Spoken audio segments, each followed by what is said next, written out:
정말 메마른 땅에 우리 하나님께서 적절한 때에 이렇게 비를 내려주셔서 감사합니다. 우리 갈급한 마음에도 이 시간 말씀에 넉넉한 은혜가 마치 이 땅에 내려지는 단비처럼 그렇게 이 시간 부어지기를 간절히 바랍니다. 자, 오늘은 이제 다니엘서 12번째 12강 공부할 차례입니다. 아마 오늘과 다음 시간이면 다니엘 연구가 다 마칠 것 같아요. 많이 힘드셨죠? 이 다니엘 연구가 마쳐지면 이제 제 개인적인 계획은 이제 다음 달이 이제 가정의 달이기 때문에 관계 맺는 기술 그런 제목을 가지고 좀 더 편한 주제를 가지고 좀 말씀의 은혜를 매 화요일 시간마다 나누려고 합니다. 또 그 시간 이어지는 시간에도 여러분 많이 기대하시고 또 함께 참여해 주시면 감사하겠습니다. 오늘은 12번째 시간 세계 역사의 네 번째 대요라는 제목을 가지고 같이 좀 말씀 보겠습니다. 다 읽지는 못하고요. 다니엘 11장 32절부터 35절까지 말씀 우리 네 구절입니다. 제가 읽고 여러분들 같이 읽으시겠습니다. 제가 먼저 읽겠습니다. 그가 또 언약을 배반하고 악행하는 자를 속임수로 타락시킬 것이나 오직 자기의 하나님을 아는 백성은 강하여 용맹을 떨치리라. 백성 중에 지혜로운 자들이 많은 사람을 가르칠 것이나 그들이 칼날과 불꽃과 사로잡힘과 약탈을 당하여 여러 날 동안 몰락하리라.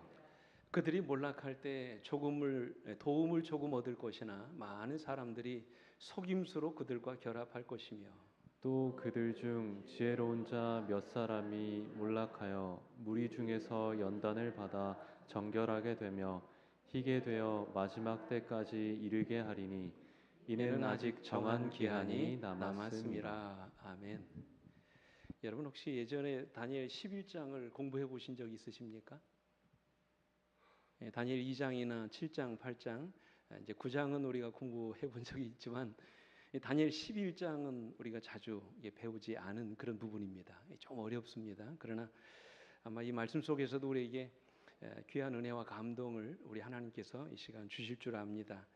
자, 잠깐 좀 복습을 해볼까요? 지난 시간에 우리는 다니엘 10장의 말씀을 통해서 불확실한 현실 앞에서 우리가 어떻게 살아가야 하는지 그 내용을 좀 공부했습니다.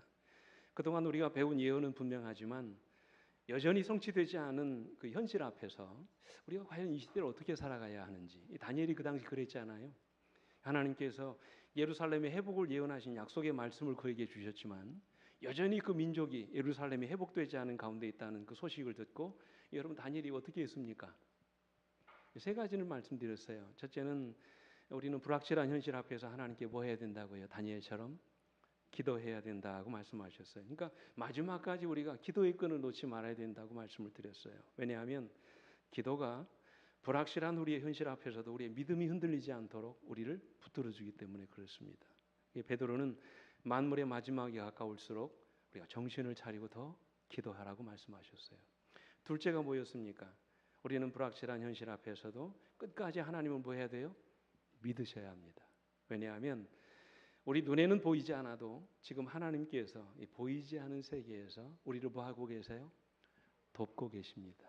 믿으십니까? 당신의 천사들을 보내사 시시때때로 우리가 넘어지지 않도록 오늘 여러분과 저를 붙들어 주시기 때문에 그렇습니다. 그러면 우리는 두려워하지 말아야 합니다. 끝까지 하나님을 신뢰하셔야 합니다. 마지막으로 우리가 불확실한 현실 앞에서 어떻게 해야 된다고 그랬어요? 끝까지 우리 믿음을 버리지 않고 믿음의 선한 싸움을 싸워야 된다고 말씀드렸어요. 왜요? 결국에는 선이 이길 것이고 믿는 자들에게 생명의 면류관이 주어질 것이기 때문에 그렇습니다. 그러므로 죄악 세상에서 악인들이 득세하고 이 땅에 죄가 계속되는 것처럼 우리가 느낀다 할지라도 우리는 끝까지 희망을 버리지 말고 계속해서 믿음의 선한 싸움을 싸우셔야 합니다. 여러분 꼭 그렇게 하시길 간절히 바랍니다. 이제 우리는 다니엘 11장을 들어갑니다. 다니엘 11장은 다니엘 10장의 본론입니다. 그러니까 지난 시간에 배웠던 다니엘 10장이 서론이라면 10장부터 12장까지 묶여있는 이 마지막 계시, 이 본론의 내용이 11장에 나와 있습니다. 그래서 세계 역사의 네 번째 대요가 아주 줄거리가 아주 상세하게 기록되어 있습니다. 조금 어렵습니다. 다 이해할 수는 없어요. 그러나 여러분 여러분 이해 속에서 그저 이해할 수 있는 것만 믿음의 안목으로 좀 보고 이해할 수 있기를 간절히 바랍니다. 비록 은유적인 표현들이 있기는 하지만 문장이 아주 사실적이고 직설적입니다. 이 다니엘 11장에는 상징이 없어요. 은유적인 표현들이 있지만 굉장히 구체적입니다. 그래서 오늘 이 시간에 이 모든 예언을 다 공부하기는 어렵습니다. 중요한 내용들만 다루고 좀 넘어가려고 하는데요. 자, 지난 시간에 고레스가 이끄는 페르시아를 시작으로 해서 이제 세계 역사가 진행되다가 누가 이르러 온다고 그랬어요? 헬라의 군주인 알렉산더가 등장하는 것까지 제가 말씀드렸습니다. 끝부분에서. 그런데 페르시아가 알렉산더에게 망하고 한참 강성이 가던 헬라가 어떻게 됩니까? 어떻게 돼요? 갑작스러운 알렉산더 왕의 뭘로? 요절, 죽음으로 인해서 몇 개의 나라로 나뉘어지게 됩니까? 우리 공부했잖아요. 이것은 몇 개의 나라요? 네 나라로 나누어지게 됩니다. 이 네 나라 가운데 두 나라, 카산더와 리시마쿠스는 일찍 무너집니다. 그래서 이 네 나라 가운데 끝까지 남아 있는 나라는 두 나라예요. 그것은 북쪽으로 셀류쿠스 왕조가 이끄는 시리아가 남고요.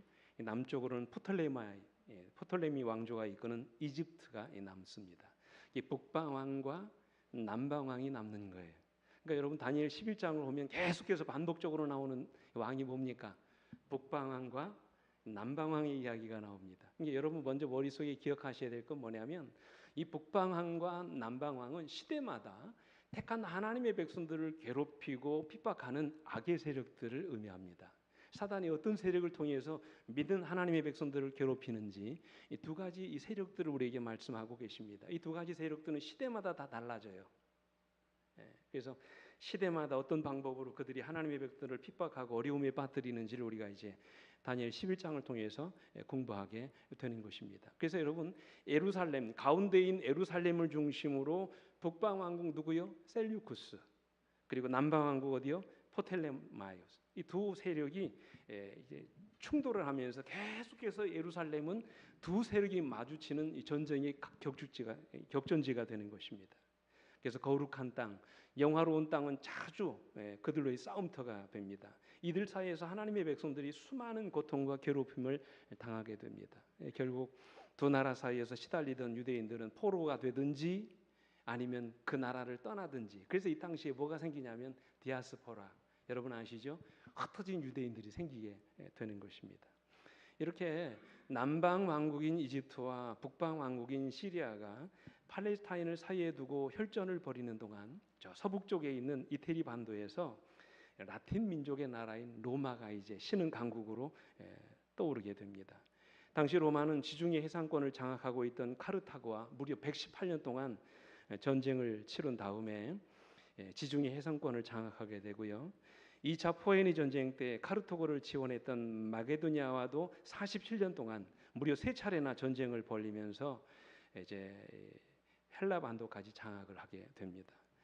그리고 로마는 또다시 2차 마게도니아 전쟁에서 마게도니아를 지원했던 북방 왕국 시리아의 안티오쿠스 3세와도 싸우게 되면서 기원전 BC 190년에 마그네시아 전투에서 그를 패배시킴으로 인해서 소아시아를 뺐습니다. 이런 것들은 다 안 외우셔도 돼요. 다 이해하지 않으셔도 되는데 어쨌든 지금 로마가 위쪽인 북방 왕국과 아래쪽인 남방 왕국 사이에서 이제 이스라엘 백성들이 고전을 하고 있을 때 이 로마가 신흥 강국으로 떠오르면서 이제 그들을 위협하게 된다라고 하는 것이죠. 그 당시 전쟁에 져서 로마에 막대한 배상금을 지불해야 했던 시리아는 팔레스타인에서 엄청나게 많은 세금을 착취하기 시작했고 심지어는 예루살렘 성전의 보물 창고, 내탕고까지 손을 대기 시작합니다. 이것이 이제 다니엘 11장 2절에서 14절까지 내용입니다. 이렇게 남북 왕조가 서로 대치하고 있는 가운데 말씀드린 신흥 강국인 로마가 급부상하게 되고 그런 와중에 북방 왕인 안티오쿠스 에피파네스 4세가 남방 왕국인 프톨레미를 쳐들어가게 됩니다. 이 전쟁을 이제 하게 되는데 그때의 상황을 15절에서 이렇게 이야기합니다. 한번 같이 읽어볼까요? 시작. 이에 북방 왕은 와서 토성을 쌓고 견고한 성읍을 점령할 것이요 남방 군대는 그를 당할 수 없으며 또 그가 택한 군대라도 그를 당할 힘이 없을 것이므로 그랬어요. 자, 여러분 제가 미리 말씀드렸죠. 1차 북방 왕국은 어떤 나라를 의미한다고 그랬어요? 셀류커스 왕조. 남방 왕국은 뭐라고 그랬습니까? 포톨레미 왕조예요. 이집트입니다. 예. 그래서 이 남방 왕국의 프톨레미가 어떻게 했다고 그랬어요? 북방 왕의 침공을 받고 그를 당할 힘이 없었다고 그랬어요. 예. 그래서 결국 이 남방 왕국인 포톨레미가 로마의 지원을 요청하게 되고 거의 점령 직전의 위기에 놓이게 됐을 때 로마가 그 전쟁에 개입합니다. 그래서 그 내용이 어디 나오냐면 16절에 나와요. 오직 와서 치는 자가 자기 마음대로 행하리니 그를 당할 사람이 없겠고 그는 영화로운 땅에 설 것이요 그의 손에는 멸망이 있으리라 그랬어요. 그러니까 여러분 여기서 와서 치는 자는 누구를 가리킬까요? 로마를 가리킵니다. 로마. 거의 점령 직전까지 갔을 때 이 로마와 동맹 관계에 있었던 남방 왕국 프톨레미가 로마의 도움을 구하게 되고 그 결과로 누가 전쟁에 개입합니까? 로마가 전쟁에 개입해요. 그래서 로마가 전쟁에 개입하면서 시리아를 비롯해서 팔레스타인 그리고 이집트까지 다 집어삼킵니다. 그래서 드디어 명실공히 지중해 전체를 장악하게 되는 거예요. 아셨죠? 그래서 로마 제국 시대가 열리게 되는 것입니다. 그래서 16절부터 로마 제국이 시작됩니다. 여기서 와서 치는 자는 누구예요? 와서 치는 자, 로마 제국. 그 당시에 왕이었던 폼페이우스를 말합니다. 그 당시 로마는 삼두 정치, 다시 말하면 세 왕이 다스리는 그런 시대였습니다. 그가 바로 영화로운 땅인 예루살렘으로 내려와서 왕위 쟁탈전을 놓고 내란 중인 마카비 왕조, 이 유대의 마카비 왕조에 군사적으로 개입해가지고 3개월 동안 예루살렘을 포위한 다음에 기원전 63년에 예루살렘을 이제 정복합니다. 그때 예루살렘 성전이 유린되고 무려 12,000명에 달하는 유대인들이 죽임을 당하고 그때부터 유대 나라는 로마의 뭐가 되냐면 속주가 됩니다. 여러분 아시죠? 사복음서에 빌라도가 로마 유대의 뭐였습니까? 유대 나라의 총독이었던 것처럼 속주가 되는 것이에요. 그 다음 로마의 발걸음이 어디로 향하나 하냐면 17절에 나옵니다. 보세요. 그가 결심하고 전국의 힘을 다하여 이르렀다가 그와 화친할 것이요 또 여자의 딸을 그에게 주어 그의 나라를 망하게 하려 할 것이나 이루지 못하리니 그랬어요. 좀 어렵죠. 이게 뭐냐면 우리말 성경에서는 그가라고 말씀됐습니다만 이 그가 누구를 의미할까요?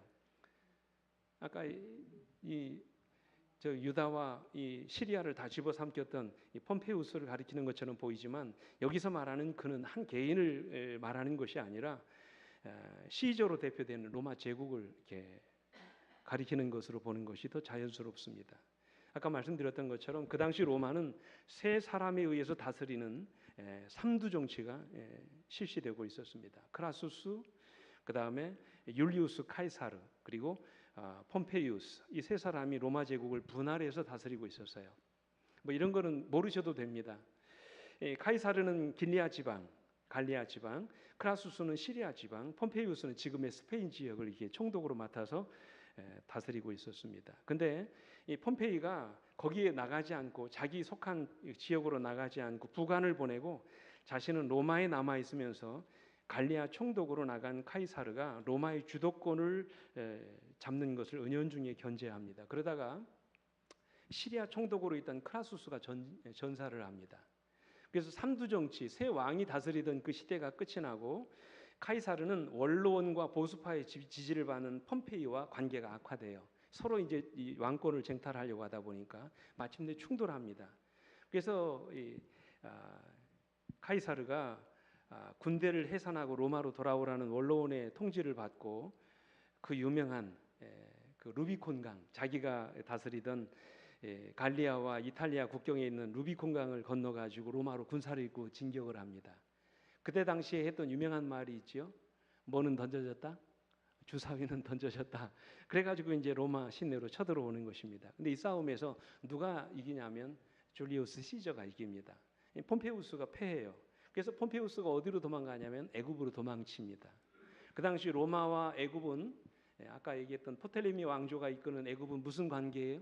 동맹 관계에 있었습니다. 그래서 이 폼페이우스가 자기 몸을 피신하기 위해서 애굽 왕조로 이제 내려가서 그들에게 보호를 요청합니다. 그래서 결국 이 율리우스 시저가 병력을 이끌고 에집트까지 이제 쫓아가는 것이죠. 이제 누구만 죽이면 이 폼페이우스만 죽이면 이 로마를 한꺼번에 장악할 수 있는 이 절체절명의 위기에 있게 된 것입니다. 그래서 결심하고 전국의 힘을 다하여 그 땅에 이르렀다 그랬어요. 근데 카이사르가 도착하기 전에 이 폼페이우스가 이집트 사람들에 의해서 죽임을 당합니다. 그러니까 전쟁을 할 필요가 없게 되는 것이죠. 그래서 결국 이 카이사르는 이집트를 병합시킬 수 있는 그런 그 기회를 얻게 됩니다. 근데 성경에 보니까 이 갔다가 그와 어떻게 한다고 그랬어요? 빨간 글씨를 보시면 그가 결심하고 전국의 힘을 다하여 이르렀다가 그와 뭐 할 것이요? 화친할 것이요. 그러면서 또 여자의 누구를 주어? 딸을 주어 그에게 그의 나라를 망하게 하려 할 것이나 그랬어요. 이루지 못한다고 말씀하셨어요. 여기서 이 여자의 딸이란 무슨 뜻일까요? 세계사에서 여자, 여러분 유명한 여자 있잖아요. 누구의 코가 조금만 높았으면 인류 역사가 낮았으면 인류 역사가 바뀌었을 것이라. 누굽니까? 이집트의 누구요? 클레오파트라. 여러분 얼마나 기가 막히게 성경의 예언이 그대로 이루어져 있는지. 그러니까 이 폼페이우스를 잡으러 갔다가 결국 폼페이우스가 이집트인들에게 죽임을 당하잖아요. 전쟁을 할 필요가 없게 되는 것입니다. 근데 갔더니 그 당시에 프톨레미 왕조의 그 12세 아들이었던 프톨레미 13세와 그의 누이였던 클레오파트라가 왕위를 놓고 서로 쟁탈전을 벌이고 있었어요. 그때 누구를 돕냐면 클레오파트라를 돕습니다. 시저가. 그래서 그를 왕위에 앉히게 되고 그녀와의 연물을 이제 거기서 이제 뿌리게 되는 것이죠. 그들 사이에서 태어난 아들이 누구냐면 카이사리온 프톨레마이오스 15세입니다. 이래서 이제 이집트와 뭐 하게 되는 거예요? 화친하게 되는 것입니다. 근데 무엇 때문에? 여자의 딸이 때문이라고 그래서 그 여자의 딸이 누구예요? 클레오파트라입니다. 근데 결국 이 클레오파트라를 통해서 로마를 결국 그가 통째로 집어삼키고 그 나라의 실질적인 이 권세를 가지려고 했지만 그의 모든 계획이 성공하지 못하게 된다는 그런 이야기입니다. 그리고 18절과 19절에 그 이야기가 나오죠. 그 후에 그가 그의 얼굴을 바닷가로 돌려 많이 점령할 것이나 한 장군이 나타나 그의 정복을 그치게 하고 그 수치를 그에게로 돌릴 것이므로 그가 드디어 그 얼굴을 돌려 자기 땅 산성들로 향할 것이나 거쳐 넘어지고 다시는 보이지 아니하리라 그랬어요. 이게 무슨 얘기냐? 이 세계사를 보면요, 한참 이 줄리우스 시저가 이집트에서 누구와 이 포톨레마이오스를 어디입니까? 이 왕조의 누구였어요? 여자 클레오파트라와 서로 연문을 뿌리고 거기서 이제 서로 그 사랑을 즐기는 동안 이 점령지에서 이제 반란이 일어나는 것이에요. 그래서 카이사르는 애굽을 떠나서 그의 얼굴을 바닷가로 돌렸다고 그래서 여기서 말하는 바닷가는 뭐냐면 폼페우스를 따른 남은 정적들, 그들이 있는 그 남은 정적들이 있는 그 지방으로 이제 얼굴을 돌렸다 그랬어요. 그래서 주로 해안 지방에 있던 폼페우스의 남은 세력들을 진압하고 로마에 개선 입성을 합니다. 그리고는 이제 드디어 왕관만 쓰면 되는 것이었어요. 근데 그때 무슨 일이 일어납니까? 줄리우스 시저의 가장 절친한 친구였던 그 당시의 법무관 누구요? 브루투스. 로마 원료원에서 그가 이제 황제가 되는 것을 두려워한 공화파 회원들이 원로원들이 회의장에서 그를 이용해 가지고 그를 암살하게 합니다. 절친한 친구로부터 죽임을 당하는 거예요. 그게 그 칼을 맞고 죽으면서 그가 했던 유명한 말 있잖아요. 브루투스 너까지도. 세계사 여러분 그 얘기가 기억나십니까? 그래서 19절에는 말씀하신 것처럼 그가 드디어 얼굴을 돌려 자기 땅 신성들로 산성들로 향할 것이나 거쳐 넘어지고 다시는 어떻게 되는 거예요? 보이지 않게 되는 것이. 여러분 이게 어떻게 이렇게 성경에 분명히 이렇게 예언이 이렇게 정확하게 이루어지는 것일까? 어떤 분은 그럽니다. 하나님께서 다 이렇게 하신 것이 아니라 이것은 이 성경의 다니엘서의 예언은 이미 이후의 시대에 산 사람들이 다 보고 말이죠. 옛날에 한 것처럼 꾸며서 한 것이라 그렇게 이야기합니다. 아닙니다. 하나님은 다 아셔요. 미리 그렇게 말씀하시는 것입니다. 그리고 나서 율리우스 카이사르, 줄리우스 시저의 후계자로 누가 이제 오르게 된다고 해서 20절에 보시면 그 왕위를 이을 자가 압제자를 그 나라의 아름다운 곳으로 두루 다니게 할 것이나 그랬어요. 그 다음 후계자가 누구라고요? 압제자라 그랬어요. 여러분 세계사에서 이 줄리우스 시저의 뒤를 이어 로마의 황제가 된 사람은 그의 양자였던 옥타비아누스입니다. 옥타비아누스. 이 옥타비아누스가 여러분 세계사에서 여러분 잘 아시는 누구냐면 어거스트 카이사르입니다. 성경에도 이 사람의 이름이 나오지요. 누굽니까? 가이사 아구스토. 여러분 이 사람이 무슨 일을 했습니까? 누가복음 2장에 보면 무슨 영을 내려요? 무슨 영을 내려요? 호정령을 내리잖아요. 나사렛에 살던 이 요셉과 마리아가 아이를 갖고 어디로 갑니까? 호정령을 내려가지고 그들의 고향인 어디로 가요? 베들레헴에 가잖아요. 무려 300리나 떨어져 있는 그곳을 향하여 그들이 가게 되는 것이 성경의 예언 그대로 이루어지기 위해서 가이사 아구스토가 호정령을 내리는 것입니다. 근데 여러분 호정령은 왜 내립니까? 두 가지죠. 하나는 뭐를 위해서? 왜 사람 인구를 세요? 두 가지입니다. 하나는 징집, 다시 말하면 군인들 뽑으려고 남자들 같은 경우에는. 또 하나 더 큰 이유가 뭡니까? 세금 거두려고. 그래서 자기 본적지에 가가지고 이제 호적을 이렇게 등록하게 하는 것입니다. 근데 이 압제자라고 되어 있습니다만 이 압제자란 말을 옛날 한글 성경에서는 뭐 하는 자라고 그랬습니까? 한번 여러분 보세요. 토색하는 자라고 되어 있잖아요. 토색하는 자. 근데 원어 성경에 보면 이 압제자, 토색하는 자를 뭐라고 번역했냐면 세금 거두는 자라고 그랬어요. 세금 거두는 자. 그래서 공동 번역 성경에서는 이 말씀을 어떻게 번역하셨냐면 그의 후계자는 세금 징수원을 전국에 보내어 돈을 모아들이게 하겠지만 그렇게 말씀을 하셨어요. 근데 그의 분노함이나 싸움이 없이 몇 날이 못 되어 망할 것이라고 그랬죠. 그죠? 이 성경에 보니까. 그래서 그가 황제의 자리에 오르기까지 많은 싸움을 했지만 일단 그가 정권을 잡고 있는 동안에는 국가적인 싸움이나 전쟁 없이 평화로운 가운데 40년을 통치하고 그가 76세 죽음을 맞이하게 됩니다. 그러니까 세금을 위한 호정력을 내린 지 얼마 되지 않은 세월을 살고 AD 14년 8월 19일에 이제 죽은 것입니다. 그리고 이어지는 말씀 가운데 보시면 21절과 22절에 보시면 또 그의 왕위를 이을 자는 한 무슨 사람이라? 비천한 사람이라. 이 비천한 사람 누굴까? 이 세계사적인 어떤 이해가 없으면 조금 이 말씀을 이해하기 어렵습니다. 이게 가이사 아구스토의 뒤를 이어가지고 로마의 황제가 된 사람이 누구냐면 티베리우스입니다. 티베리우스 시저입니다. 그거는 가이사 아구스토의 친아들이 아니에요. 그와 재혼한 어머니 리비아를 통해서 황실의 가족이 된 의붓 아들입니다. 의붓 아들. 그러니까 이 가이사 아구스토는 그를 별로 탐탁치 않게 생각합니다. 왜냐하면 배다른 자식, 의붓 아들이기 때문에 그래요. 근데 이 어머니 리비아가 그의 아내인 리비아가 그의 아들에게 왕위를 달라고 이제 사정을 합니다. 그때 가이사 아구스토가 그런 말을 해요. 당신의 아들이 로마 제국의 자주 옷을 입기에는 너무 비열하다. 자질이 없다 얘기합니다. 그러나 주 14년 가이사 아구스토가 죽었을 때 성경이 예언한 대로 그 아내가 속임수로 그 나라를 그 자식에게 얻게 해줍니다. 이것은 모두 다 그의 모친 리비아의 교묘한 속임수에 의해서 그렇게 된 일입니다. 그래서 주 37년까지 로마를 다스리게 됩니다. 공동 번역에서는 이 말씀을 다음 후계자는 변변치 못한 사람이라 남한테 왕으로 인정받을 만한 위인이 못 되지만 모략으로 슬며시 나라를 차지할 것이다. 그렇게 이야기합니다. 근데 여러분 참 놀라운 사실은 22절에 한번 보시겠어요? 22절에 보시면 넘치는 물 같은 군대가 그에게 넘침으로 말미암아 패할 것이요. 자, 누구도 그렇게 될 거라고요? 동맹한 왕도 그렇게 될 것이라고 그랬어요. 여러분 성경에 나오는 이 동맹한 왕은 베리트 나기드입니다. 대부분 성경에서 또 히브리어로 이 왕은 누구를 뭐라고 하냐면 사르라고 하는데 여기서는 동맹한 왕을 뭐라고 했냐면 나기드라고 부릅니다. 이 같은 구절이 어디에 나오냐면 다니엘서 9장 24절로 27절에 나옵니다. 나기드라고 하는 왕 이름이 한 이래 동안 언약을 굳게 정하신 분 기억나십니까? 이분이 누구예요? 다니엘 9장에 나오는 한 이래 동안 언약을 굳게 정하셨던 분 이분이 누구십니까? 그 이래의 절반에 돌아가신 분이 있잖아요. 예수 그리스도십니다. 다시 말하면 기름 부음 받은 왕.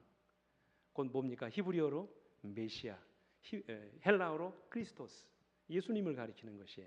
그러므로 여러분 여기서 말하는 동맹한 왕은 누구를 가리키는 거예요? 예수 그리스도를 말하는 것입니다. 다시 말하면 로마의 티베리우스 카이사르 황제의 치하에서 누가 돌아가신다는 말이에요? 예수님이 돌아가신다는 말씀입니다. 실제로 티베리우스 카이사라 황제가 다스리던 AD 14년부터 37년 중에 유대의 총독으로 파견된 빌라도에 의해서 예수 그리스도가 십자가에 못 박혀 돌아가시는 일이 일어납니다. 여러분 얼마나 정확한 예언입니까?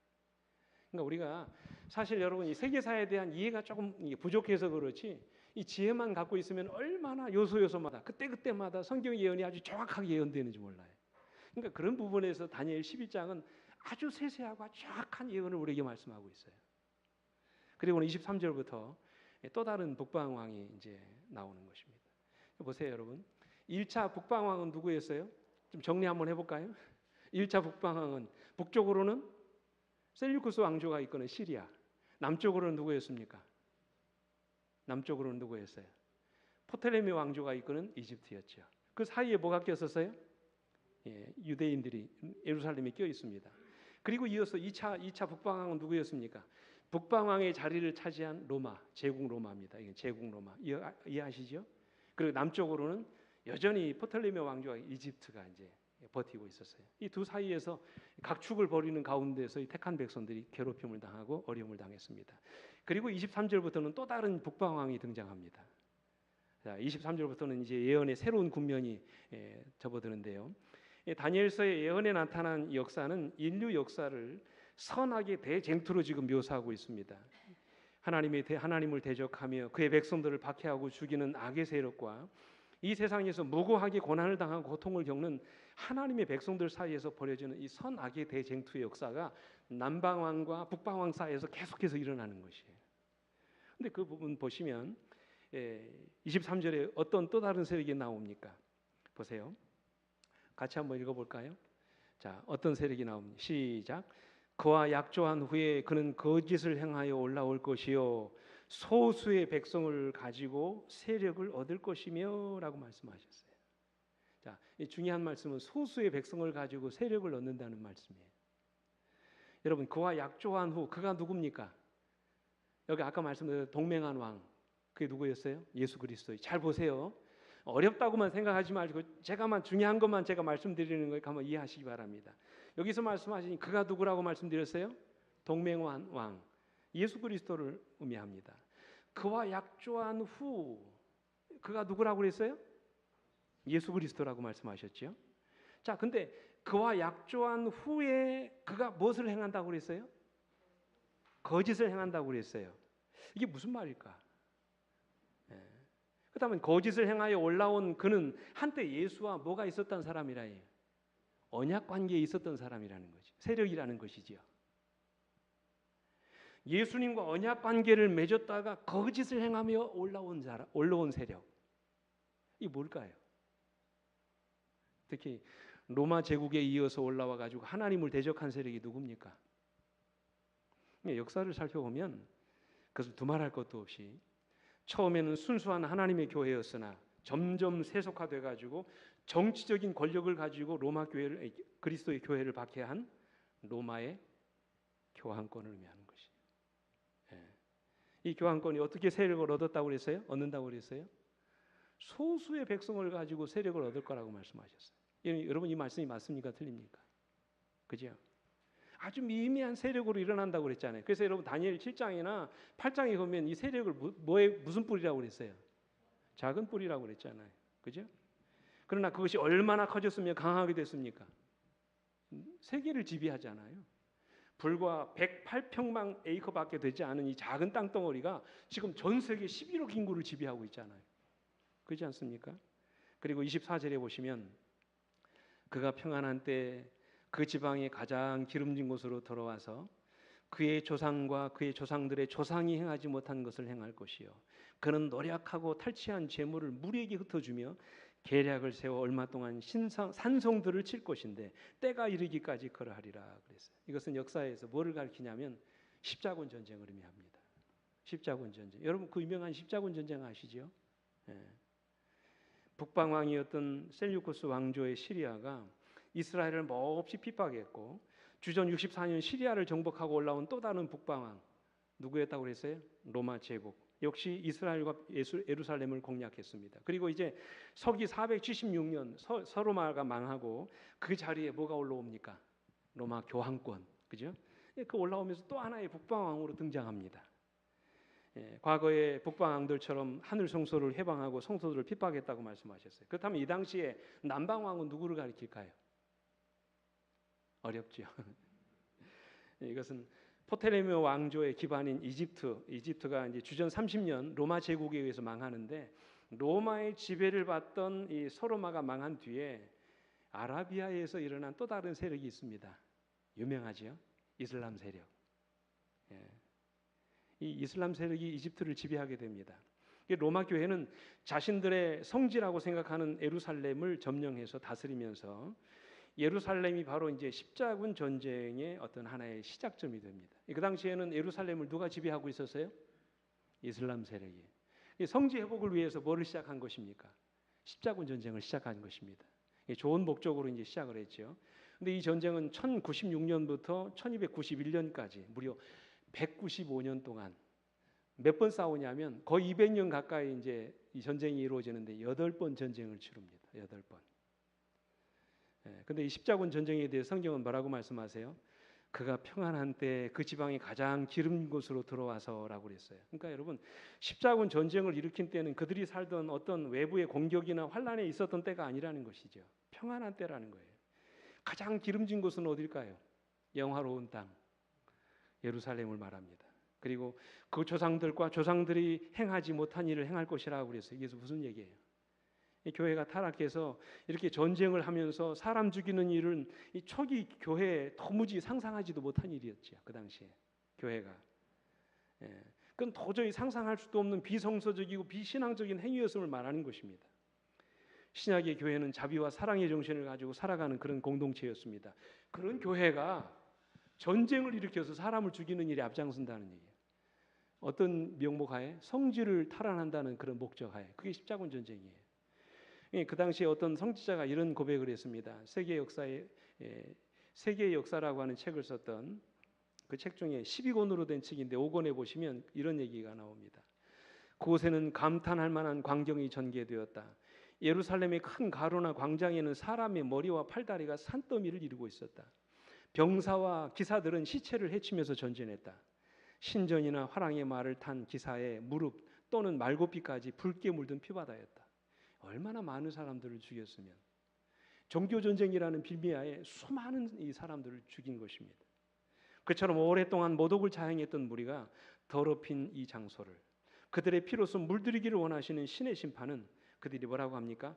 공정하고도 칭찬할 만하다. 그렇게 스스로 자평하는 것이.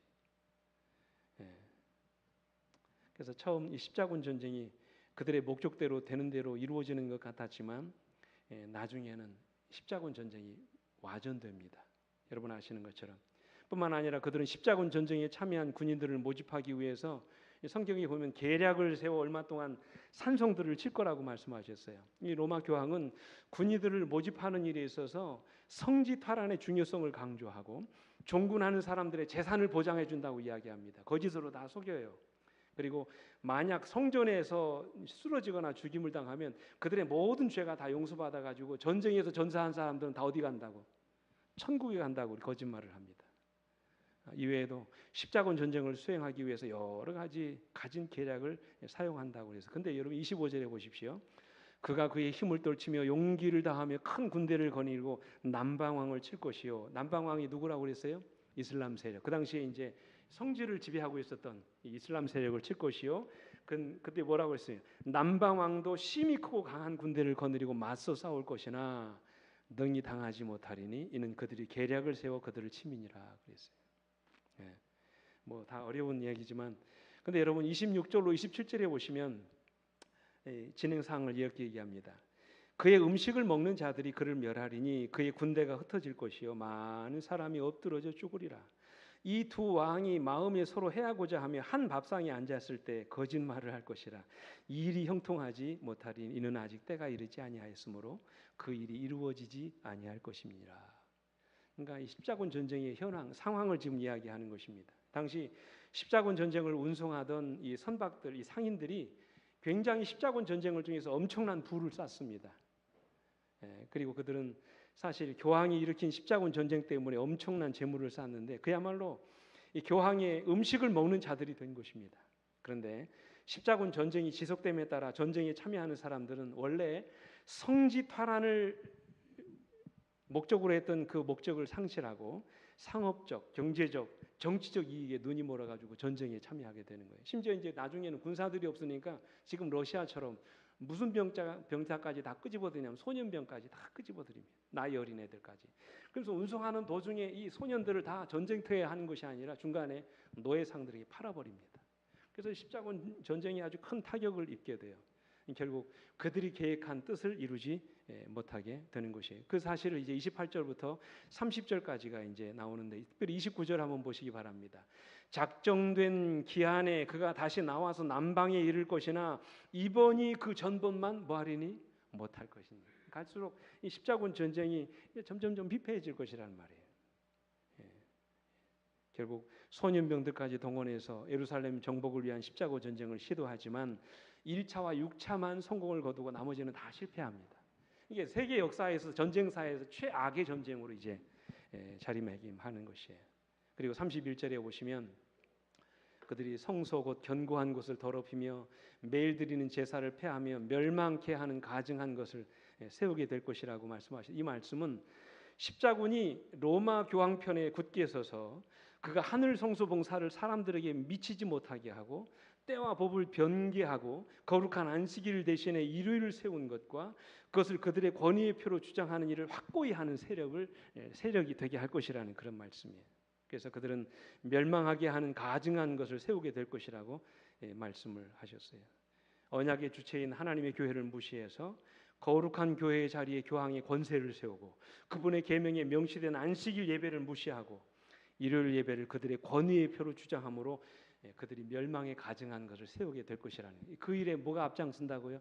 십자군이 앞장을 서게 될 것이라는 것이죠. 결론적으로 32절부터 35절까지는 시간이 이제 많이 갔기 때문에 결국 십자군 전쟁이 이제 결국 실패로 당하게 되고 결국 그 십자군 전쟁을 통해서 어떤 일들이 일어나게 될 것인가 이 마지막 한번 보겠습니다. 32절부터 35절 그가 또 언약을 배반하고 악행하는 자를 속임수로 타락시킬 것이나 오직 자기의 하나님을 아는 백성은 강하여 용맹을 떨치리라.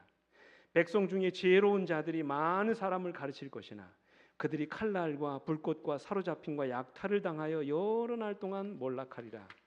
그들이 몰락할 때 도움을 조금 얻을 것이나 많은 사람들이 속임수로 그들과 결합할 것이며 또 그들 중 지혜로운 자 몇 사람이 몰락하여 무리 중에서 연단을 받아 정결하게 되며 시게 되어 마지막 때까지 이르리니 이는 아직 정한 기한이 남아 있으리라. 이제 여러분 정리하겠습니다. 이 본문의 내용은 잘 보십시오. 북방왕인 로마의 교황권에 의해서 하나님의 백성들이 핍박을 당하는 모습을 나타내고 있어요. 로마 교황권이 세계를 지배하는 동안 두 부류로 나뉘어지게 될 것이라는 말씀이에요. 한 부류는 로마 교회의 위협에 굴복해서 언약을 배반하는 그래서 타락하게 되는 무리가 생기게 될 것이고 또 다른 부류는 하나님을 바르게 알고 그분과의 언약에 충실한 사람들 그래서 그들의 용맹을 떨치게 되는 자들이 있게 될 것이라는 말이에요. 두 부류가 뭡니까? 한 부류는 배반하는 사람이고 또 다른 부류는 용맹을 떨치는 자들입니다. 용맹을 떨치는 자들이 왜 용맹을 떨치는 자들입니까? 그 당시 하나님과 언약을 충실히 맺은 사람들은 뭐를 불사해야 돼요? 죽임을 무릅쓰고 그들의 신앙을 지켜야 됐기 때문에 목숨을 걸고 하나님 뜻대로 살아야 했던 것입니다. 그 당시 왈덴슨이라든지 영국의 개혁자들 존 위클립이라든지 얀 후스라든지 그런 욕망한 신앙의 선각자들에 의해서 하나님의 진리의 말씀이 꺼지지 않고 계속해서 이어져 내려온 것입니다. 그죠? 이제 정리하겠습니다. 다니엘 11장은 보세요. 선악의 대쟁투가 북방왕과 남방왕 사이의 싸움으로 이렇게 묘사하고 있습니다. 그죠? 그래서 그 사이에서 하나님의 택한 백성들이 당하게 될 고통을 예언하고 있습니다. 각 시대마다 사단은 여러 가지 수단과 세력을 통해서 하나님의 백성들을 괴롭히고 그 가운데 그들의 신앙을 버리도록 유혹했다고 말씀하셨어요. 1차는 뭐였습니까? 북방은 뭐요? 셀류쿠스 왕조. 남방은 프톨레메우스 왕조. 2차는 뭐였습니까? 로마 제국, 남방은 이집트 왕조. 3차는 뭐였습니까? 북위로는 로마 교황권, 아래로는 이슬람 세력. 이게 이제 이 다니엘 11장 거의 끝부분까지 나오는 것입니다. 이제 다음 시간까지 살펴보겠습니다만 이런 핍박은 언제까지 계속된다고요? 마지막 때까지 계속 이어지게 될 것이라. 다음 주에 제가 최종적으로 정리해 드리겠습니다. 그래서 결론적으로 요한계시록 12장 17절에 뭐라고 얘기하십니까? 용이 여자에게 분노하여 돌아가서 그 여자의 남은 자손 곧 하나님의 계명을 지키며 예수의 증거를 가진 자들과 더불어 싸우려고 바다 모래 위에 섰더라 그랬어요. 이 말씀을 영감의 그는요 이렇게 말씀하셨어요. 잘 들어보십시오. 시련의 날이 이를 때 하나님의 말씀을 그들의 생애의 법칙으로 삼은 자들이 나타날 것이다. 여름에는 상록수와 다른 나무를 뚜렷하게 구분할 수 없다. 그러나 겨울 바람이 불어오면 상록수는 변함없이 남아있지만 다른 나무들은 잎이 떨어져 그 가지가 벌거숭이가 된다. 이와 같이 지금은 마음이 거짓된 신앙 고백자들을 진정한 그리스도인과 구별할 수 없다. 그러나 그 구별이 분명히 지어질 때가 이미 절박해 있다. 반대여 일어나라. 완고와 억압이여 다시 기세를 떨쳐보라. 박해의 불길이여 일어나라. 그리하면 반신반의의 위선적인 자들은 흔들리고 믿음을 버릴 것이다. 그러나 진정한 그리스도인들은 반석과 같이 굳게 설 것이며 그들의 믿음과 소망은 번영의 때보다 더욱 강하고 더욱 밝아질 것이다. 네. 믿으십니까 여러분? 저는 오늘 여러분과 제가 다 그런 분들이 되시기를 간절히 바랍니다. 마지막으로 한 이야기만 드리고 마치겠습니다. 얼마 전에 이 말씀을 제가 준비하면서 얼마 전에 쓴 책을 읽다 보니까 제목이 뭐냐면 변하지 말아야 하는 것이라는 제목의 글이었어요. 한번 여러분 들어보십시오. 어떤 사람이 쓴 글인데 시베리아의 한 마리의 이 흑곰이 북극의 한 흰 곰에게 뭐라고 얘기하냐면 털이 검은 털이 더 따뜻하니까 염색을 해가지고 이 털을 검게 해보라고 이야기하는 그런 이야기예요. 대개 곰은 여러분 색깔이 뭡니까? 물론 흑곰도 있지만 대부분 하얗잖아요. 근데 이 북극곰이 이 아름다운 흰 털을 검정색 털로 이제 검정색으로 염색을 하고 나니까 진짜 기분이 어떻게 된가 좀 따뜻해지는 것 같아요. 햇빛을 보니까 기분이 굉장히 좋아졌습니다. 근데 나중에 무슨 일이 일어나게 되냐면 얼마 후에 사냥꾼이 남극곰을 향하여 이제 달려왔습니다. 북극곰을 향해 달려왔습니다. 이제 북극곰이 평상시처럼 어떻게 할까요? 눈밭에 뭐 하면 숨으면 이제 구분을 못 할 줄 알았어요. 근데 이미 자기 털이 어떻게 됐습니까? 까맣게 염색을 해버렸어요. 결국 이 북극곰이 흰 눈과 얼음 사이에 검게 드러나게 되고 결국 사냥꾼에게 잡히고 만다는 그런 이야기예요. 여러분, 우리에게도 변하지 말아야 할 것이 있습니다. 그렇지 않습니까? 세월이 지나도 변하지 말아야 될 것이 있어요. 아무리 힘든 시련이 와도 오늘 여러분과 제가 바꾸지, 변하지 말아야 하는 것이 있습니다. 여러분 그것이 무엇입니까? 우리 믿음이죠. 하나님의 말씀입니다. 우리의 신앙이에요. 하나님이 우리에게 요구하시는 계명입니다. 그래서 하나님의 남은 자손들은 하나님의 계명을 지키고 예수의 증거를 가진 자들이라고 말씀하셨어요. 그러므로 여러분 내가 하나님의 자녀인 것을 부끄러워하지 마시게 되길 간절히 바랍니다. 당당한 그리스도인으로 살아가시게 되길 간절히 바랍니다. 그것이 우리를 악한 유혹으로부터 지켜주고 하나님 앞에 진실한 그리스도인으로 살아가게 할 것입니다. 마지막까지 여러분 신앙을 부끄러워하지 마시고 끝까지 믿음으로 승리하시는 여러분과 제가 되기를 간절히 바라면서 오늘 말씀을 마치겠습니다. 기도하시겠습니다. 아버지 하나님, 이 시간 좀 어려운 예언이지만 우리가 함께 이 시간 살펴봤습니다. 그러나 결론은 한 가지죠. 주님께서 우리에게 예언의 말씀을 통해서 주신 것처럼 우리가 각 시대마다 여러 가지 악의 세력들을 통하여 핍박과 어려움을 당한다 할지라도 우리가 변함없이 하나님을 믿고 그분의 계명에 따라 믿음으로 순종하는 자들이 되어야 할 것을 이 시간 우리 모두에게 말씀해 주시니 감사합니다. 내가 하나님의 백성임을 부끄러워하지 않게 하시고 마지막 우리의 목숨이 다하는 순간까지 우리 자신의 신앙과 믿음을 지키기 위해서 목숨을 걸고 우리 믿음 생활을 할 수 있는 우리 모두가 될 수 있도록 하나님 은혜 입혀 주시옵소서. 사랑이 많으신 예수님 이름으로 간절히 기도합니다.